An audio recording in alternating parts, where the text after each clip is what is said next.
महाराष्ट्रात समान नागरी कायद्यासाठी समिती, तिहेरी तलाक बंदी कायद्याची प्रभावी अंमलबजावणी करणार गृहराज्यमंत्री योगेश कदम.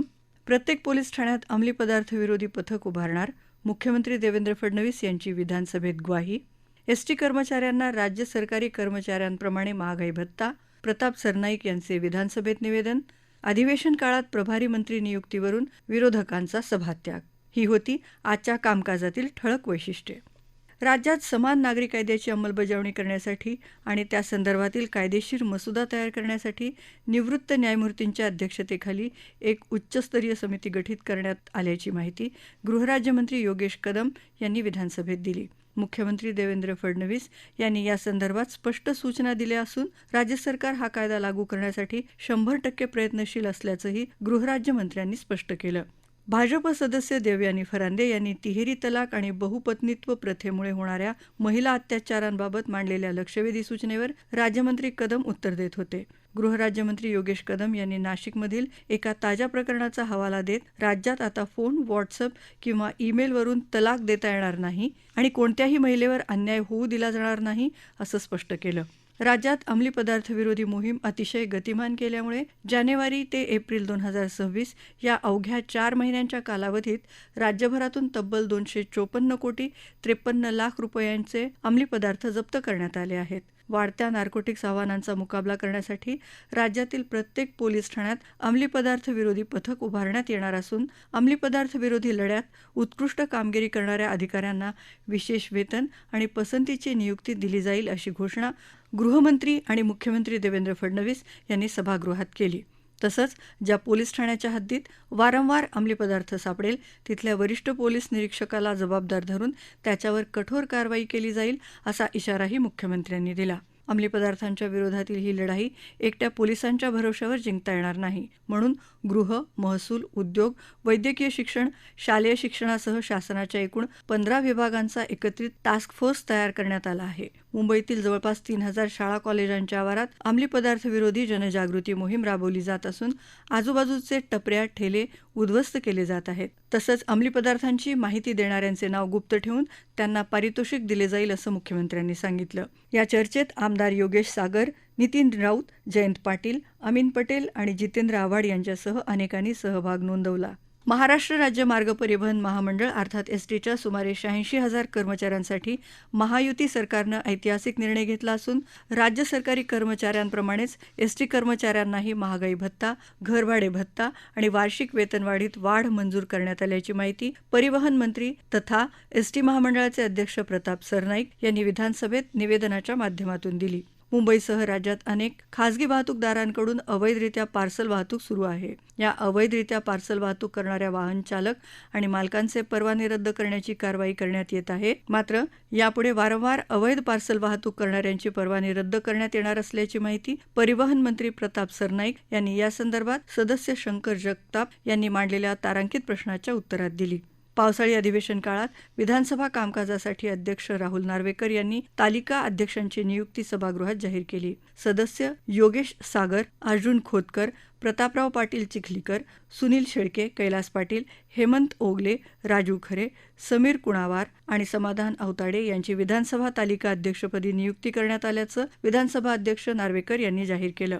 पावसाळी अधिवेशन काळात मुख्यमंत्री आणि दोन्ही उपमुख्यमंत्र्यांनी आपल्याकडील खात्यांचा प्रभार कामकाज हाताळण्यासाठी अन्य मंत्र्यांकडे दिला आहे. यात मंत्री आशिष शेलार हे सामान्य प्रशासन विभाग, दादा भुसे हे सार्वजनिक बांधकाम विभाग, शंभूराज देसाई हे गृहनिर्माण विभाग, उदय सामंत हे नगरविकास विभाग, हसन मुश्रीफ हे राज्य उत्पादन शुल्क तर आदिती तटकरे या अल्पसंख्याक विभाग, क्रीडा तसेच युवक कल्याण विभागाचे कामकाज अधिवेशन काळात सांभाळतील अशी माहिती विधानसभा अध्यक्ष राहुल नार्वेकर यांनी सभागृहात दिली. मात्र सभागृहात मंत्री असताना अन्य मंत्र्यांकडे प्रभार सोपवण्यावर विरोधी पक्षातील आमदारांनी आक्षेप घेत विरोध दर्शवला.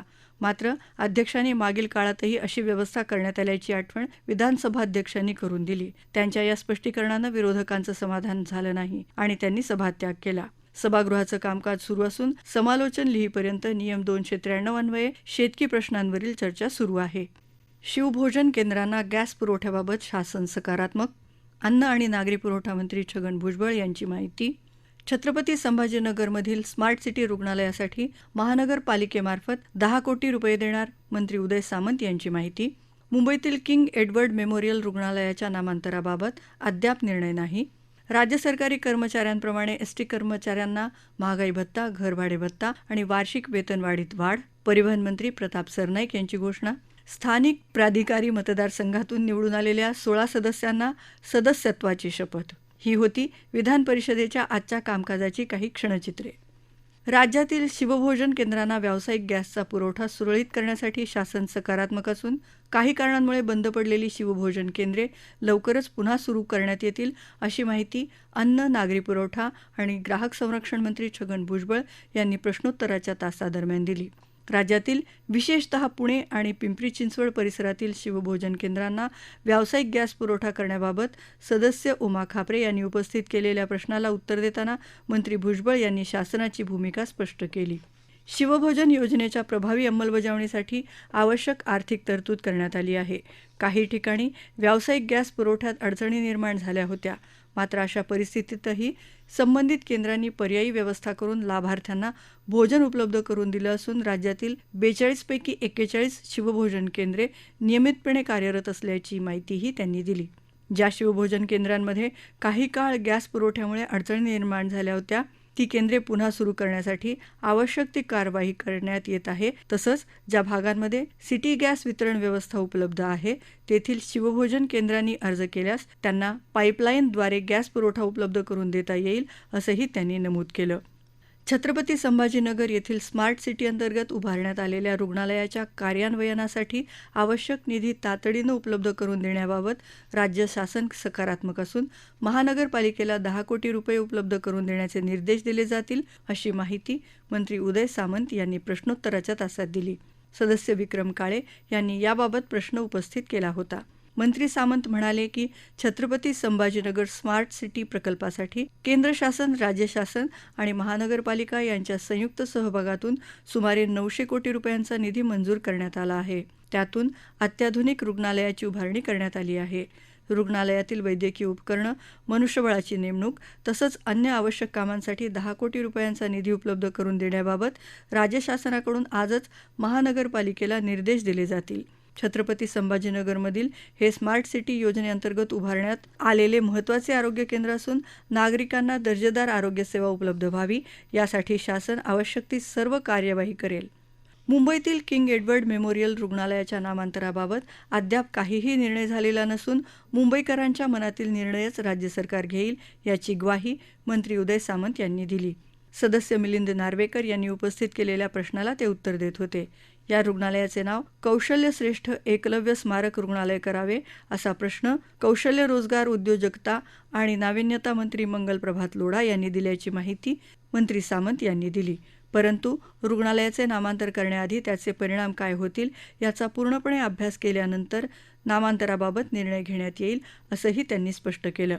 दरम्यान सदस्य प्रसाद लाड यांनी केईएम आणि आसपासच्या रुग्णालयातील रुग्णांच्या नातेवाईकांना निवासासाठी काळा चौकी येथील अभ्युदय नगर येथे 200 खोल्यांच्या निवासाची व्यवस्था करण्याची सूचना केली. त्यावर बोलताना याविषयी सरकार सकारात्मक निर्णय घेईल, असे मंत्री सामंत यांनी स्पष्ट केले.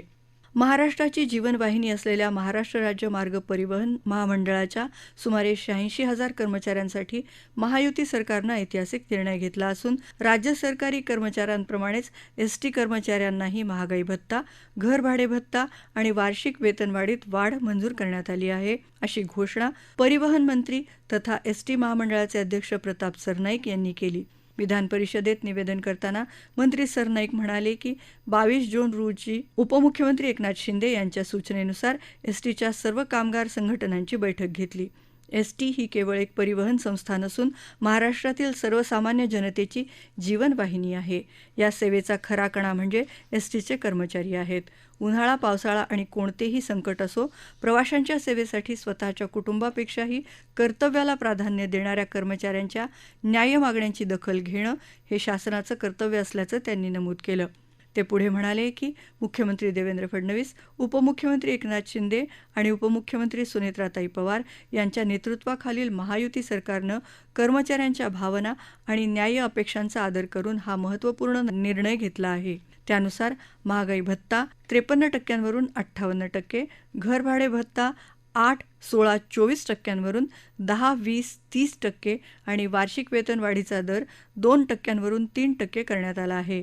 या निर्णयामुळे महामंडळावर दरमहा सुमारे 45 कोटी रुपयांचा अतिरिक्त आर्थिक भार पडणार असला तसेच महागाई भत्ता, घरभाडे भत्ता, वार्षिक वेतनवाढीची थकबाकी आणि इतर वैधानिक देणी मिळून सुमारे 5,649 कोटी रुपयांची देयके अदा करण्यासाठी शासन भविष्यात आवश्यक ते प्रयत्न करेल अशी ग्वाहीही त्यांनी दिली. या निर्णयानंतर 29 जून रोजी प्रस्तावित धरणे आंदोलन मागे घेण्याचा निर्णय कर्मचाऱ्यांनी घेतला असून हा शासन आणि कर्मचाऱ्यांमधील परस्पर विश्वासाचा विजय असल्याचं सरनाईक यांनी सांगितलं. स्थानिक प्राधिकारी मतदारसंघातून निवडून आलेल्या 16 सदस्यांना विधान परिषदेत सभापती राम शिंदे यांनी शपथ दिली. प्राजक्त तनपुरे, रवींद्र फाटक, अनिकेत तटकरे, दुष्यंत चतुर्वेदी, विक्रम काकडे, अरुण लखानी, बसवराज पाटील, प्रवीण पोटे, अमरनाथ राजूरकर, राजेंद्र राऊत, धैर्यशील कदम, गोकुळ गीते, डॉ. राजीव पोद्दार, अविनाश ब्राह्मणकर, नंदकिशोर महाजन, सुहास शिरसाट यांनी यावेळी शपथ घेतली.